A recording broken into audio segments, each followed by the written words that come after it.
Hey everyone, welcome to the July 7th edition of the TimeformUS Forecast. I'm David Aragona here with my usual co-host Craig Mulkowski, and we are looking ahead to Saturday's card at Belmont Park. We'll be handicapping the late pick 5 sequence on their Belmont Derby and Oaks Day card. Those two Grade 1 events, both carded at 1.25 miles for the 3-year-olds on the turf, the Belmont Oaks for the fillies, obviously, the Derby for the males, and they've both drawn some pretty intriguing fields that feature some overseas runners.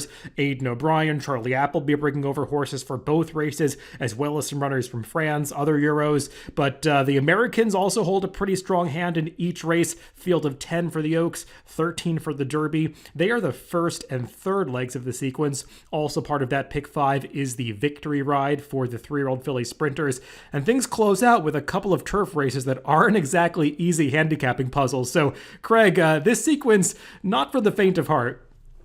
No, it is not. This is it's a doozy. I'll say that. I wish I could sit here and say with faith I'm going to play it. I probably will because I think it's a good sequence that can pay, but I don't think you're going to be able to hit it on a really small ticket like I usually try to do. Like a $50 ticket is probably going to be like playing the lottery, trying to hit this thing, in my opinion. So really tough. All the 5 races, I think you could go in a lot of different directions. So looking forward to talking about it. Yeah, sometimes these races come up a little bit too straightforward. Some of the European contenders that come over look like standouts. That was the case last year when Aidan O'Brien sent out Bolshoi Ballet and Santa Barbara, who each looked like just a head and shoulders above the rest of the field on paper. Not necessarily the case this year. I think that they sent over some nice Europeans. These are just some pretty deep fields, so we'll get into those stakes, and we'll get into one of them right away since it's the first leg of this sequence. The Grade 1 Belmont Oaks, like I said, 1.25 miles on the inner turf course.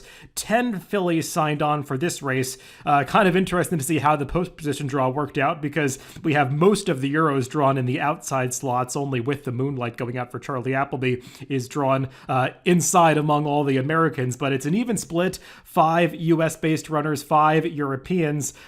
Craig, where should we start in this race? We should mention Chad Brown has 3 fillies that he's sending out here. He has 3 of those 5 American runners, and I found his trio pretty hard to separate. Yeah, I was going to say Chad Brown's always a good place to start, I think. All of his horses look like contenders to me, though I do have some preferences among them. The one I don't particularly like, I'll start with, I guess, because she's drawn to the inside, is McCulloch. And I'll be curious to hear your take on her. But for me, the big question mark with her is the distance. I'm just not sure she's really one that's cut out for the 1.25 miles. But it's not really my specialty, but just visually looking at how she finishes up her races, I'm not so sure that she's the one I'd want. Now, your morning line seems to agree. I think she's the longest of the 3, but they are all 3 pretty close. Haughty, I think, is the one that is the toughest to have an opinion about. She was obviously a really promising 2-year-old. She ran well in all 3 starts, and she came back, obviously, in really good form. But it was over that just bog of a turf course at Penn that we talked about. So numerically, who knows what the speed figure are. I came up with a 109 for the race. But I don't know if it holds any relevance on this Belmont course, which is going to be completely different. It's been really firm, borderline hard, if you ask me. So really tough one with that one. And then we have his last one, Consumer Spending, who has the best resume this year, having won a Grade 2 last out, being 2 for 2. Didn't run quite as well in the juvenile Phillies turf last year, but has some good, strong speed figures. Hasn't had the best pace scenarios either. And so for me, she's the best of the Chad Browns, at least the one you can depend on the most. Yeah, I do think that you have to make some decisions about his 3 runners in here because they're all contenders in some respect. I had to get these morning lines out early. You always, once you put them out, 72 hours before a race or more than that, you second guess some things. I probably should have had Haughty a little bit lower on the line. I'm not going to be surprised when she vies for favoritism with the Euro that we'll get to in this race.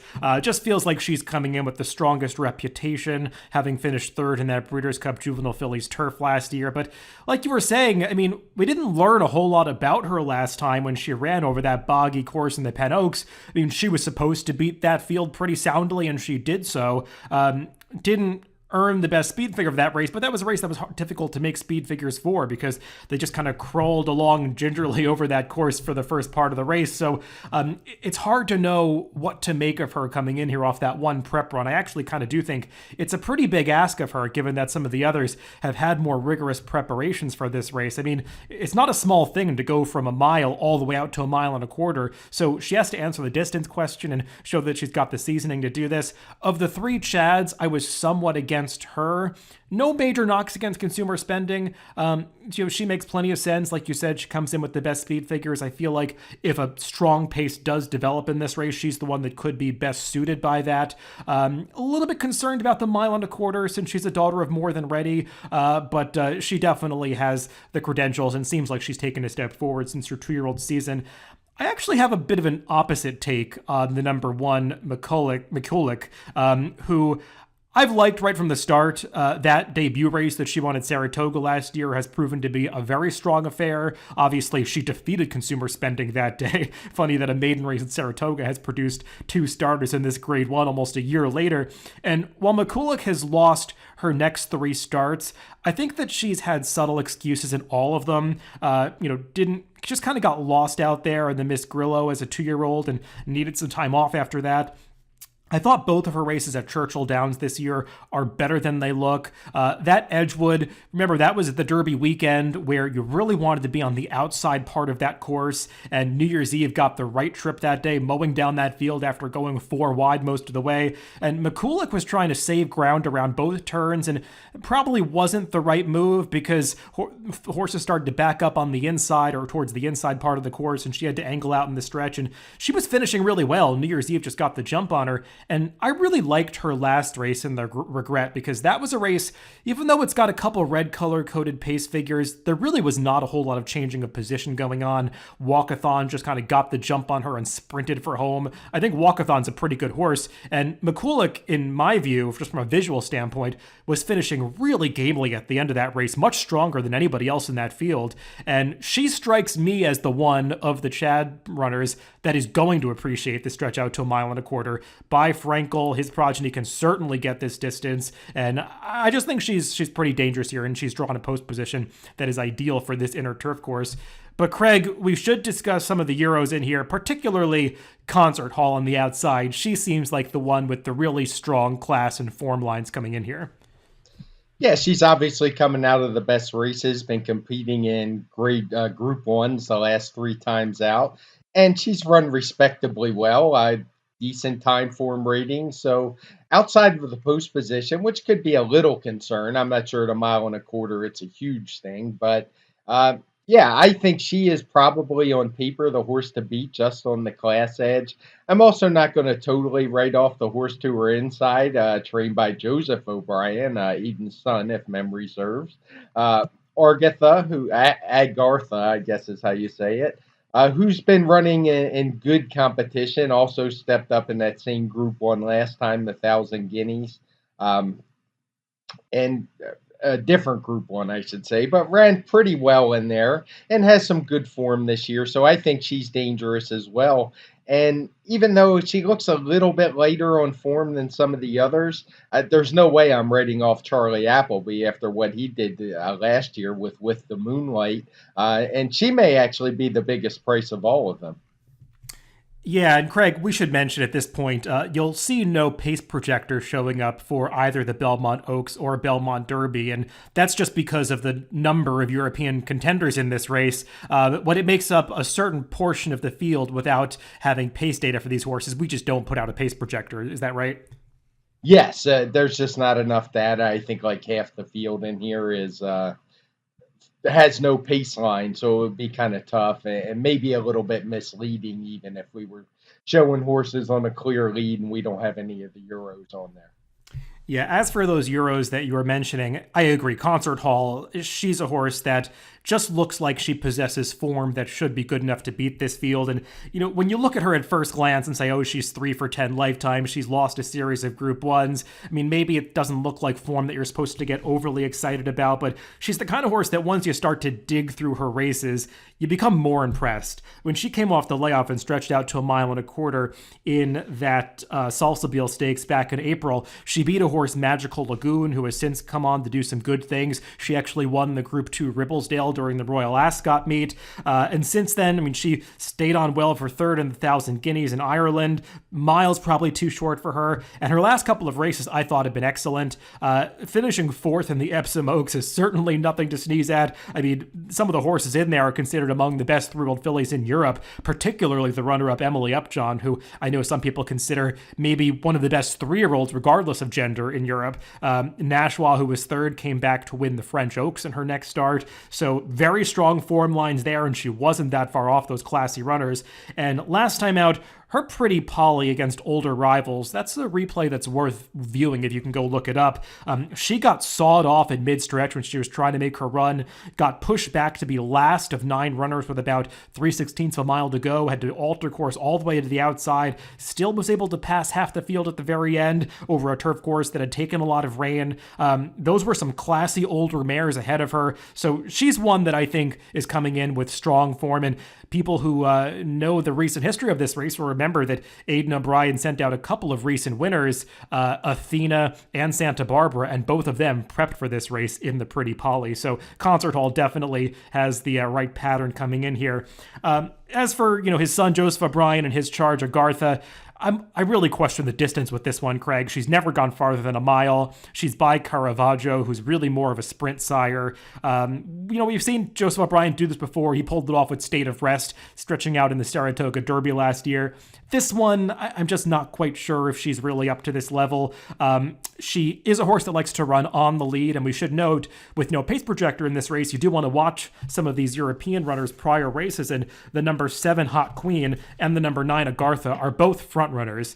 We'll see. Sometimes that doesn't always translate to American racing, but they tried to rate Agartha 2 back in that Colonel's Court, and she got pretty rank when they were trying to get her off the pace, so she seems like one that really does want to be on the lead. And Hot Queen, the number 7, she's just pretty fast. She actually kind of ran off on the front end in her last race, which is why she didn't have much finish. So wouldn't be surprised if there is a decent pace in this race given the presence of these two. That would help Concert Hall, who's really more of a mid-pack closing type of runner. Yeah, I don't have a whole lot to add. I guess we should talk a little about New Year's Eve. I am not a huge fan of her for the reasons you mentioned earlier. I thought everything went her way. She got a good trip. She was on the best part of the track. It was a nice pace set up.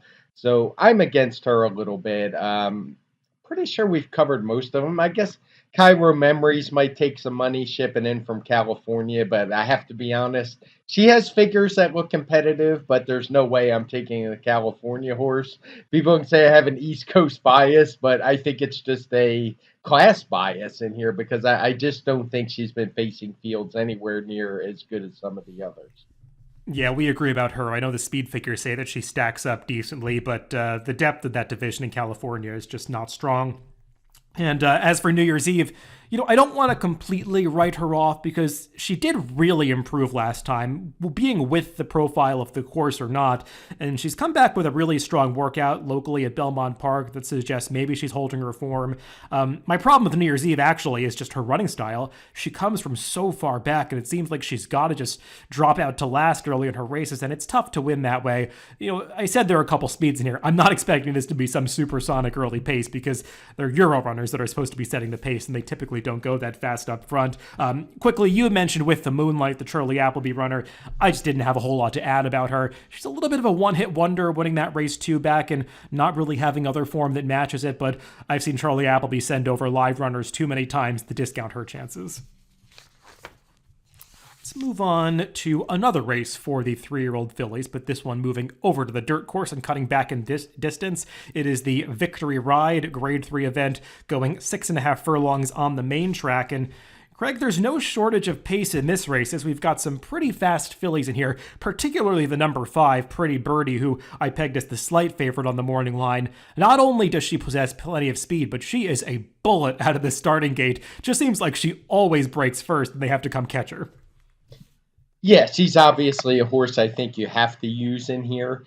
It's a field of 7, but as a speed figure guy, I narrowed it down to 3 pretty quickly because a lot of the others to me look pretty overmatched over their heads a bit. Even there's an undefeated horse in here that's 3 for 3 at on the Mid Atlantic circuit, half is enough, but just doesn't have speed figures that make her anywhere near competitive enough. So I'm going to focus on mainly two with the good speed figures. That's Pretty Birdie and Happy Soul, and then Smash Ticket, who ran a big figure at Lone Star last time. I was trying to debate what to do with her, and I kind of landed on the side of I'm just not going to use her. I'm only going to go too deep in here. I was there that day. Smash Ticket won. That was an extremely weak field. There's a good chance the rail wasn't the place to be that day, so she kind of had a perfect trip. One of the other horses has come back to win, a horse who set the pace on the rail that day before backing up. So I think the track may have flattered her. She's a solid enough filly. I just don't know that she's really this type. Yeah, I mean, Pretty Birdie, I guess, has to be considered the horse to beat. She's been keeping good company recently at Churchill Downs. I mean, it's not really, you can't get down on her for losing to horses like Matarea and Wicked Halo, who are just both in strong form right now. The slight turn back to 6.5 furlongs figures to agree with Pretty Birdie. I think 7 that she was trying in her last couple of starts is really just pushing her to the limit. She's all speed with very little stamina, so we'll see how much pressure she takes on the front end and if she can go gate to wire here. I think Happy Soul, who you mentioned, Craig, is going to be, pretty pivotal to the chances of Pretty Birdie and how much pressure Happy Soul applies to that rival, because they both want to be forwardly placed in this race. I was left a little bit cold by Happy Soul's last race. I thought that she was supposed to be a bit more effective, turning back in distance to 6 furlongs at Pimlico. Just no real match for Lady Scarlet that day. Maybe she didn't like battling down inside, but she got a similar kind of trip when she won the Dixie Belle 3-back. So, I mean, it's hard for me to use that as an excuse.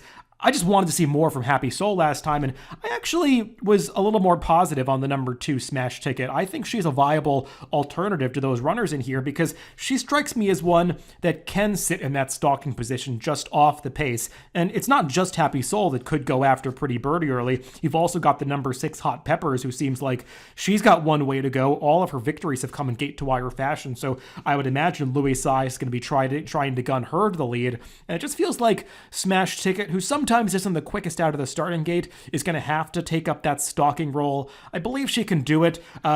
I don't really care so much that she was beating nobody last time because she did it by 11 lengths, going 5.5 furlongs. I mean, she earned a 112 TimeformUS speed figure, which seems to check out based on the runbacks from that race, as you were alluding to. And it's not like it came out of nowhere because she was a good horse last year. She actually chased home Wicked Halo, that same horse that Pretty Birdie's been knocking heads with lately, in her debut race at Lone Star. And then she came to Del Mar, ran well to break her maiden, had a major excuse in the Sorrento. If you go back and watch that race, I mean, she just got badly in trouble at the start for the first quarter mile of that race. She ran a lot better than it seems that day. I think this filly is the real deal, and Todd Fincher, he's not one to ship around.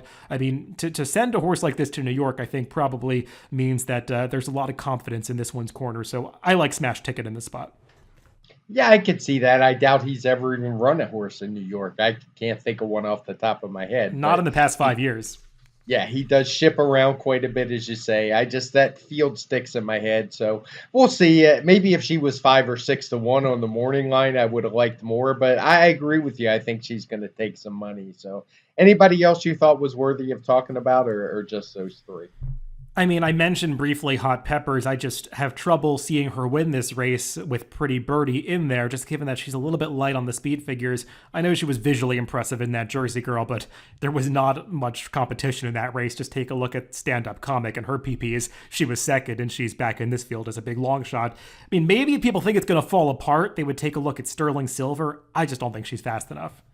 Yeah, that's what if it did fall apart, she'd be the one I'd want to look at with that outside post and clear closing style. She would be the one trying to make up ground. But I agree. I think she's a little slow, and I suspect I'm not as negative on Happy Soul as you are. I think that she will be pressing Pretty Birdie, but I can understand the reservations.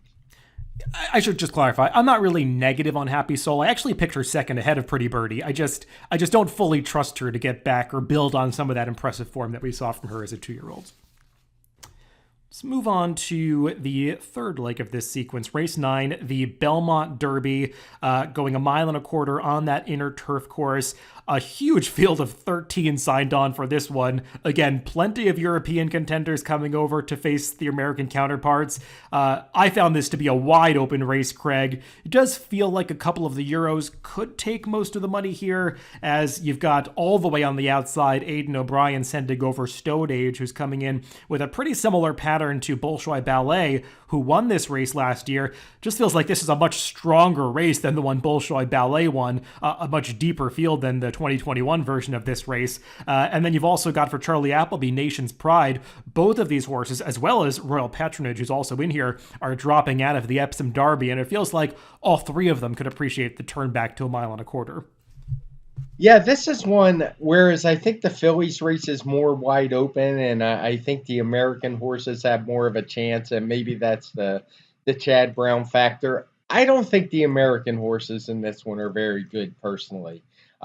I like what I saw from Stone Age, particularly 2 back at Leopardstown in that Derby trial. I thought he ran really well. He didn't really show up and run his best race in the Derby, but it's not like he got embarrassed in there. I thought he ran pretty good. And Nation's Pride, similarly, I think he's going to appreciate the turn back. Didn't really show the form he had shown at Newmarket last time out, but I still think he's good. And for me, it's just mainly, I don't like the American male horses in here. None of them really do it for me. None of them have run very fast speed figures. I think the American fillies are better than the Colts.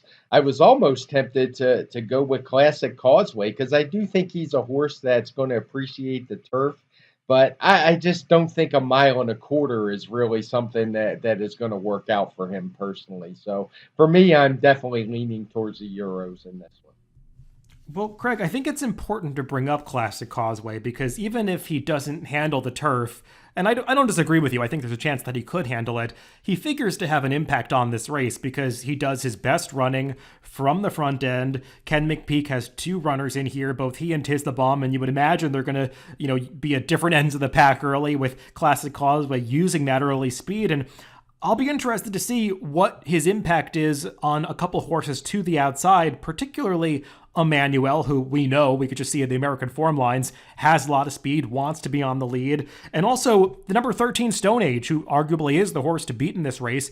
Those 2 blowout victories in Europe earlier this year were earned in gate-to-wire fashion. I mean, he just got loose on the front end, opened up on that field and basically never looked back. And that's been the way that he's been successful. We have no idea if he's a horse that can rate effectively. So are you a little bit concerned about that he's a horse that has done his best running on the lead and is probably not going to get to the front here?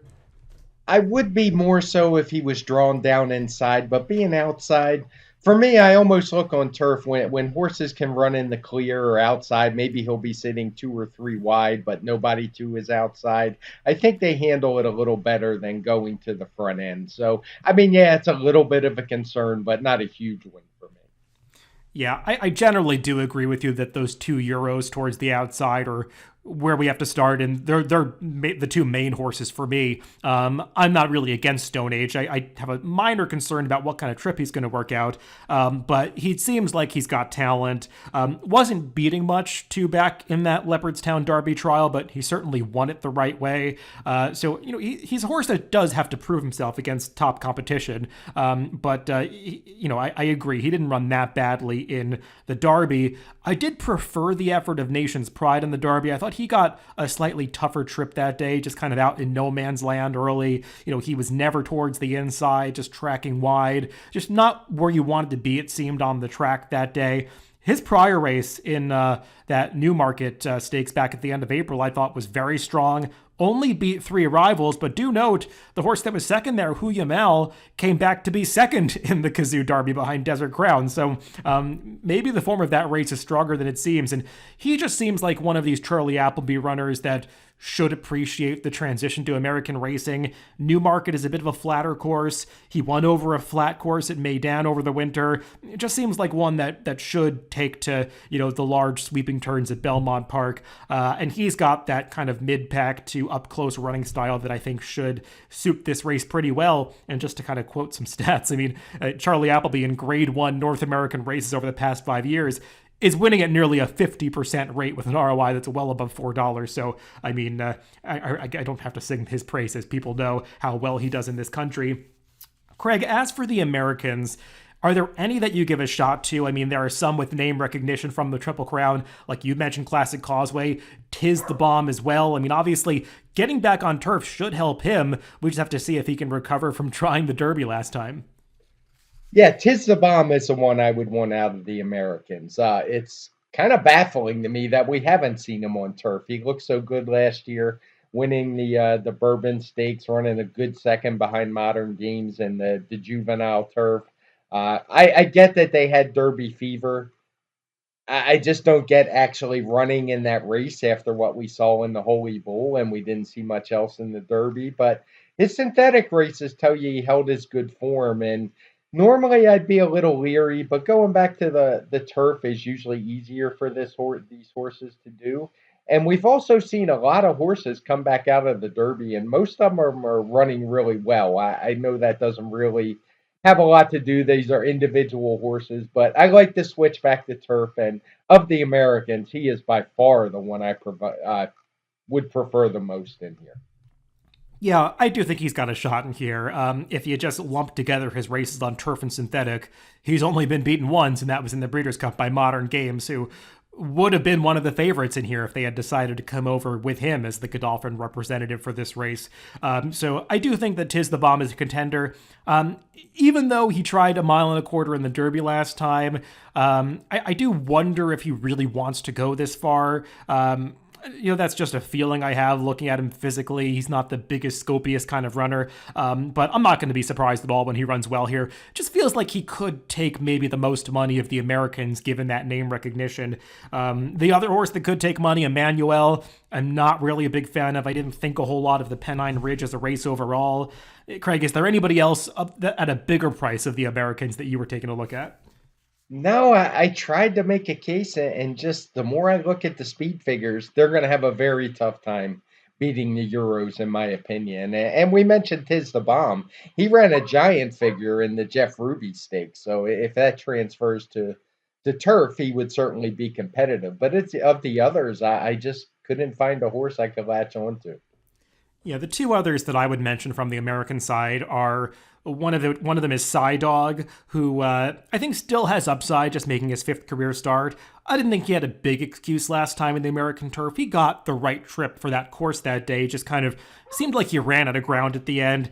He's one that feels to me like he could appreciate the added distance, being by Slumber, who seems to impart a lot of stamina into his progeny. His dam was competitive going as far as 1.5 miles, so I'm not going to be surprised when Dog is able to stretch out in this race. And the one other one at a big price that I want to use is the number 12 Limited Liability. I already said I didn't love the Pennine Ridge as a race, but that was because it was kind of a merry-go-round affair with Emmanuel wiring the field. Limited Liability just kind of lost contact with that field early in the race, but was finishing the best of all at the end. It's got to take a step forward from a speed figure standpoint, but if the pace does heat up in this race, which is possible in a 13-horse field, I think he's got one of the best late kicks in here, and I feel like we have not seen the best of him yet, so he's one that I would want to include somewhere. Let's move on to the last couple of races in this sequence, the two non-stakes events. Race 10 is a New York-bred maiden special weight going 7 furlongs on the Widener turf course. And Craig, things don't get too much easier here, as this seems like another pretty wide-open affair. We do have a Chad Brown runner in here that could take some money in the number 7, Salt Key, but he's got some questions to answer because he's never run on the turf before. I will say, Chad has entered him for turf in his 2 races so far and has gotten rained off. So even though there's not a ton of pedigree here, he has been intended for this surface.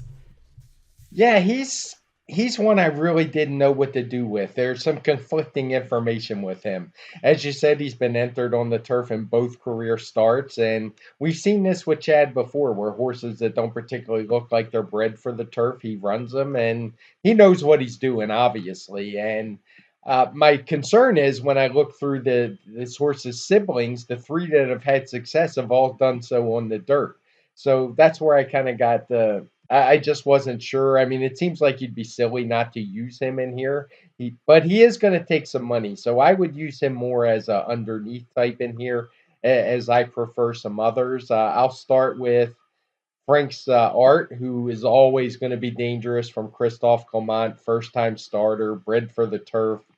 He really excels in these turf sprints, gets Joel Rosario, so just a whole lot to like there. And the horse to his outside is another one.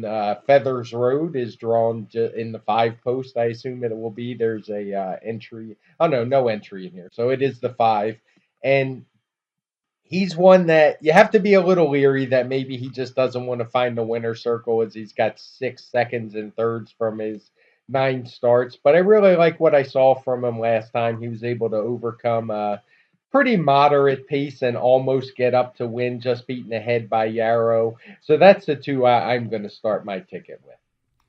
Yeah, my big problem with the horses with turf form in this race is that they've just had so many chances. I mean, you could start that conversation with Feathers Road, who I agree ran well last time, well enough to be a major contender in this race. It's just we've seen him almost get there against Maiden Company before, and he just can't quite seal the deal. He hasn't had that many turf chances. Only 4 of his 9 starts have come on the turf, but he's gotten pretty good trips in those races. It just hasn't quite been able to get it done, especially last time when I thought he saved all the ground and really had a chance at it before just getting run down by Yara, who outclosed him to the outside. I'm not against Feathers Road. He just didn't do a whole lot for me from a creativity standpoint. If I'm looking at horses coming out of that June 10th race, I actually was a little bit more interested in Dream Point down towards the inside. I know he's 0 for 16, so he's really been a proven loser, but he seems like he's taken a step forward as of late. Actually finished ahead of Feathers Road 2 back, going the 7 furlong distance, which we're contesting again today. And then last time, had a little bit too much left to do in a race that didn't feature that much pace. Was closing well at the end, had to briefly pause as they came onto the wire, kind of racing through traffic. So at a much bigger price, I think that from a talent standpoint, he's basically on par with Feathers Road. Looking at some others in here, I mean, you mentioned the Christophe Clement Firster, who's okay. There's a little bit of pedigree here. The one sibling wasn't very good. Notably, Christophe Clement actually owns this horse too, which you don't often see with his runners, for whatever that's worth. The one interesting horse that I could find in this race as kind of a new face to make a case for is the number 6 Brady's Legacy. And this is a horse that I was following closely last year because he had trained well into his debut, but you could see when he showed up on the racetrack, he was a real work in progress still. He was super green first time out, just broke badly, steadied, got to pulling so badly on the backstretch, got into a real tussle with Jose Ortiz early in that race, and obviously had nothing left. Unfortunately, was a little better next time, but still showed a lot of that greenness. Broke a little slowly, fought Junior Alvarado, but he did run better. He made a middle move into that race and just kind of faded at the end against some New York breds that are actually okay. Tom Morley, I know that the trainer stats don't say that he's got great numbers with this move, especially coming off layouts, but I've just seen Tom Morley do good work over time with difficult, hard to train horses, and I feel like maybe switching into his barn could give this one the individual attention that he needs and maybe get over some of his problems. And Brady's Legacy does have plenty of turf pedigree, being by Street Boss. His best half sibling is Kept Waiting, who I know is running on the dirt now, but was a good turf horse early in her career, so I think this one's pretty interesting at what could be a fair price. Yeah, you covered the other 2 horses I had listed to talk about, Dream Point and Brady's Legacy. I certainly don't have anything to add with Brady's Legacy.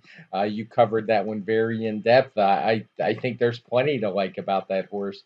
And Dream Point, I agree. I think the 7 furlongs is going to be better than the 6. He seems to be in good form. He pretty much runs the same speed figures all the time with the natural progression for age, where he's just getting a little faster as he gets older. He always shows up. Maybe that inside post is going to help him. It's been a while since he's been drawn inside on the turf. He should be able to save ground. So I do think he's dangerous in here. I guess we shouldn't go without mentioning the horse with the best speed figure in this race. That's Haymack It's Jack, who's all the way on the outside, post 12, with that 110 TimeformUS speed figure 2 back in April when he was third at this level.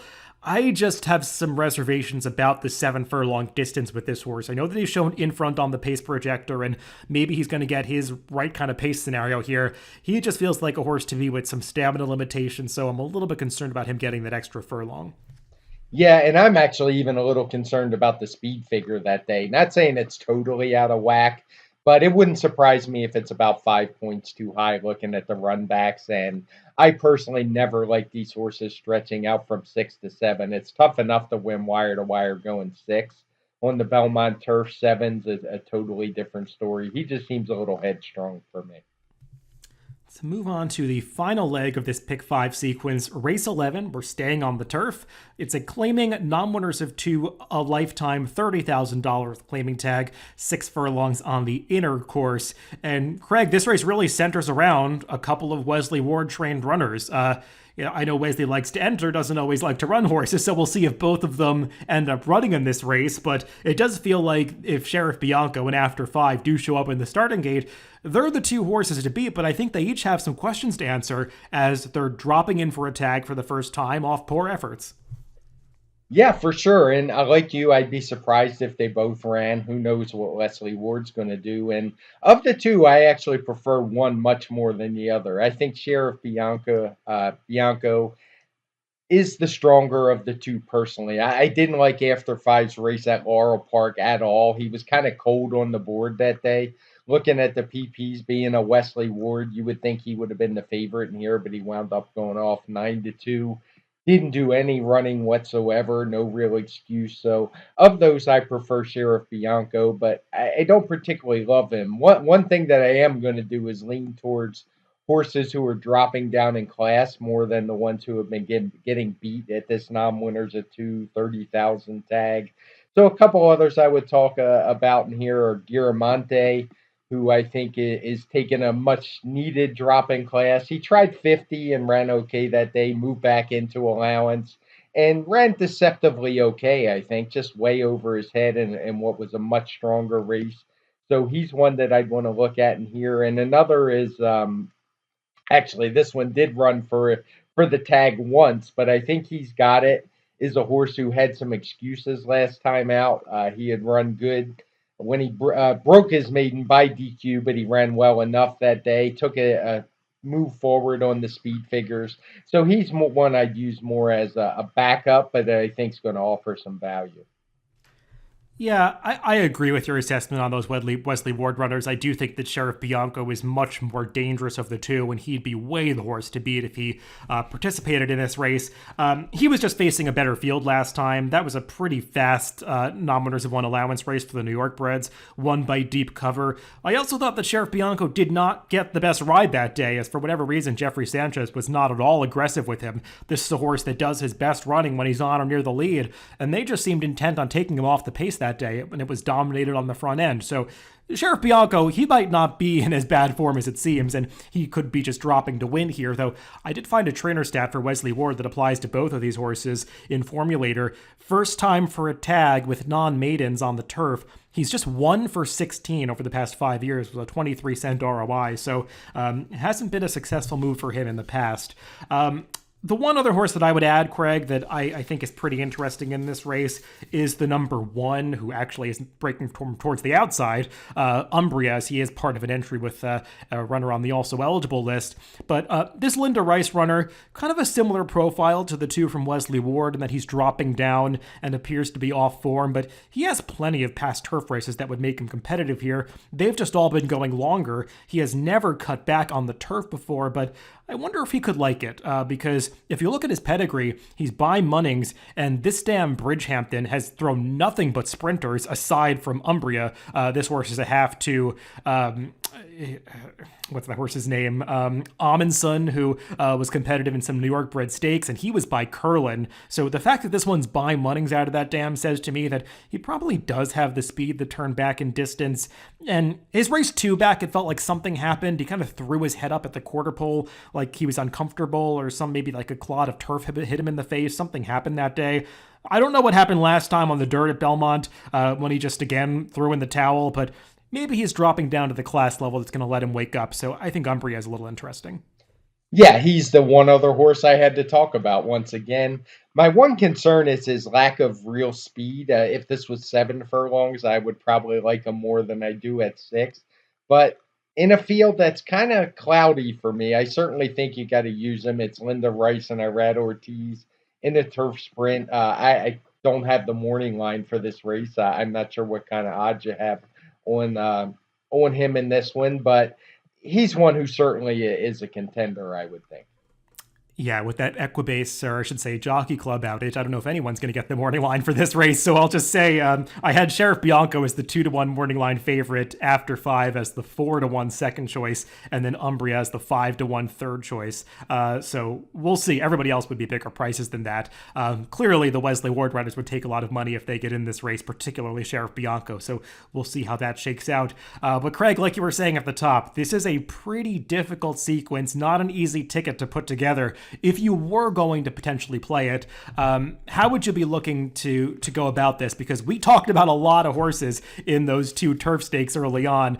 How would you narrow those down a little bit? Yeah, I'm not a guy that's going to play a $400 pick 5 ticket. I usually try to keep it under $100. This is one where I might go a little bit over that. Just kind of depends how it works out in Ticketmaker. But in that Oaks, I would still focus on a couple of the Euros, Concert Hall, and Agartha. I think they're the best. And then I would use a couple others, Haughty with Moonlight and Consumer Spending. Not so much New Year's Eve. I would be against her. So probably use about 5 horses in that one. In the Victory Ride, I'm going to stick to 2, Pretty Birdie and Happy Soul. I think Pretty Birdie will be in front. Happy Soul will be tracking. Maybe she can run her down, maybe she can't, but I'm not as high on Smash Ticket as you were and don't really like any of the others in here. In the Belmont Derby, I'm going to stick to the 2 Euros, Nation's Pride and Stone Age, and then I'll use the American horse, Tizabam, I think it is, as a backup. I think he's the only American that I would want to use in here. Then in that New York bred maiden special weight, it's another one where I think you got to go a little bit deeper. I assume Salt Key is going to be one of the favorites. I'm going to maybe use as like a C type. Prefer some others in here: Feathers Road, Frank's Art, and Brady's Legacy, and even Dream Point. So it's a race I definitely want to spread a bit more. And then in the last, just to keep it a little narrower, I would definitely use Sheriff Bianco if he draws in. I would not use the other Wesley Ward. I would use Giramonte and Umbria, and maybe a little He's Got It as like a C type. Yeah, it's definitely not an easy sequence to put together, and it's one where if you do have an opinion on a price, it's going to help you out in some of these races because you might want to lean on that horse a little bit to use some coverage in other races. I'm going to start it out with a bit of a different opinion in the Belmont Oaks. I really like McCulloch down on the inside, and I would lean on her along with Concert Hall. I think for me, they are the 2 horses that I want to have success with in that race. Maybe as a slight backup, I'd use With the Moonlight, maybe even a little bit of New Year's Eve, but of the brown runners, I really want to focus on McCulloch. In the 8th race, the Victory Ride, I'll use all 3 favorites in some capacity, Smash Ticket, Happy Soul, and Pretty Birdie. Just pressing Smash Ticket a little bit more. She'd probably be my lone A in that race. Moving on to the Belmont Derby, Craig and I have a very similar opinion in this one. I do like Nation's Pride quite a bit. I'd probably use him 1 tier above Stone Age, but I think they're the 2 horses to beat in here. And on deeper tickets, I would use Psy Dog and Limited Liability as prices to potentially spice things up as maybe C-type horses. In the maiden special weight, I like Brady's Legacy, I already mentioned. He's not the kind of horse that you'd want to stand alone with because he's not totally trustworthy, but I do think other horses like Dream Point could inject some value into this sequence, and Feathers Row just very logical. And then we'll close things out with the 11th race, where I think Umbria is the one horse at a square price that I'd want to use along with Sheriff Bianco, assuming that he's the one of Ward's duo that does run here. It'd be a little more difficult for me if Sheriff Bianco scratched and they run after 5, because I don't like that horse that much, but I get that if, the favorite scratches out, he could obviously win this race. The others don't appeal to me that much, though I do agree with Craig that Giramonte is a little bit interesting at what could be, a square price 8 to 10 to 1 range. So that's it for this Belmont sequence on Saturday. Definitely a difficult one. Like I said, I hope you have some strong opinions because it's not easy to narrow this one down. Craig, we will, of course, be back to recap these races on the TimeformUS Pacecast next week, and we'll also be putting out some videos on DRF.com and the DRF's YouTube channel focusing on the Belmont Derby and Belmont Oaks if you want to see Craig and I handicap these races a bit more in depth later this afternoon. Yeah, looking forward to doing those videos a little later today. Everybody, thanks for tuning in to the podcast this week. Remember, you can always catch these podcasts on DRF.com, Spotify, Apple Podcasts, and YouTube, wherever you get your podcast. Just make sure to subscribe to the Daily Racing Form channel. Thanks for listening this week, and make sure to catch that TimeformUS Pacecast coming up next Tuesday.